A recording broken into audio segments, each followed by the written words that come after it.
નમસ્કાર મિત્રો, સ્વાગત છે તમારું ક્રિયાપદની શ્રેણી ભાગ 69. આજનો આપણો સૌથી પહેલો ક્રિયાપદ છે વૃદ્ધિ કરવી અથવા વધારવું, જેને અંગ્રેજીમાં કહે છે ઇન્હાન્સ, જેનો સ્પેલિંગ છે ENHANCE. એનો વર્બ ટુ છે ઇન્હાન્સ્ડ, જેનો સ્પેલિંગ છે ENHANCED. જેનો વર્બ 3 છે ઇન્હાન્સ્ડ, જેનો સ્પેલિંગ છે ENHANCED. આપણો પછીનો ક્રિયાપદ છે આનંદ માણવો અથવા આનંદ કરવો, જેને અંગ્રેજીમાં કહે છે એન્જોય, જેનો સ્પેલિંગ છે ENJOY. એનો વર્બ ટુ છે એન્જોયડ, જેનો સ્પેલિંગ છે ENJOYED.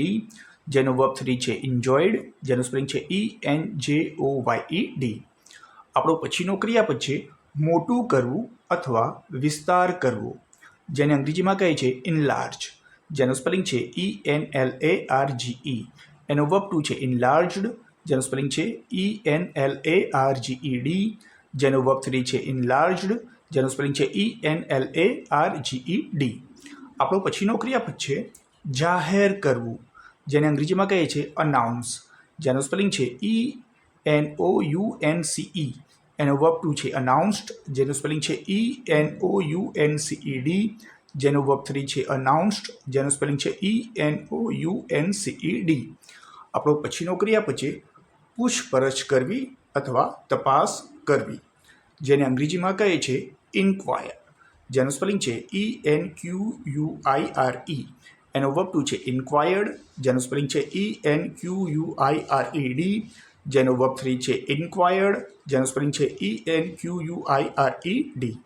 આપણો પછીનો ક્રિયાપદ છે ગુસ્સે કરવું, જેને અંગ્રેજીમાં કહે છે ઇનરેજ, જેનું સ્પેલિંગ છે ENRAGE. એનો વર્બ ટુ છે ઇનરેજડ, જેનું સ્પેલિંગ છે ENRAGED. જેનો વર્બ 3 છે ઇનરેજડ, જેનું સ્પેલિંગ છે ENRAGED.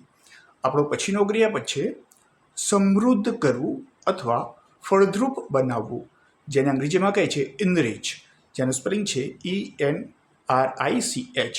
એનો વર્બ ટુ છે ઇનરિચ્ડ, જેનું સ્પેલિંગ છે ENRICHED. જેનો વર્બ 3 છે ઇનરિચ્ડ, જેનું સ્પેલિંગ છે ENRICHED. આપણો પછીનો ક્રિયાપદ છે નામ નોંધવું અથવા નોંધણી કરવી, જેને અંગ્રેજીમાં કહે છે ઇનરોલ, જેનું સ્પેલિંગ છે ENROL. એનો વર્બ ટુ છે ઇનરોલ્ડ, જેનું સ્પેલિંગ છે ENROLLED.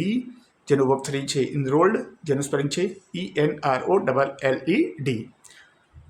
છેલ્લો ક્રિયાપદ છે પ્રવેશ કરવો અથવા માં દાખલ થવું, જેને અંગ્રેજીમાં કહે છે એન્ટર, જેનું સ્પેલિંગ છે ENTER. એનો વર્બ ટુ છે એન્ટર્ડ, જેનું સ્પેલિંગ છે ENTERED. જેનો વર્બ 3 છે એન્ટર્ડ, જેનું સ્પેલિંગ છે ENTERED. આ સાથે આજનો વિડીયો અહીં સમાપ્ત કરીએ છીએ. નમસ્કાર.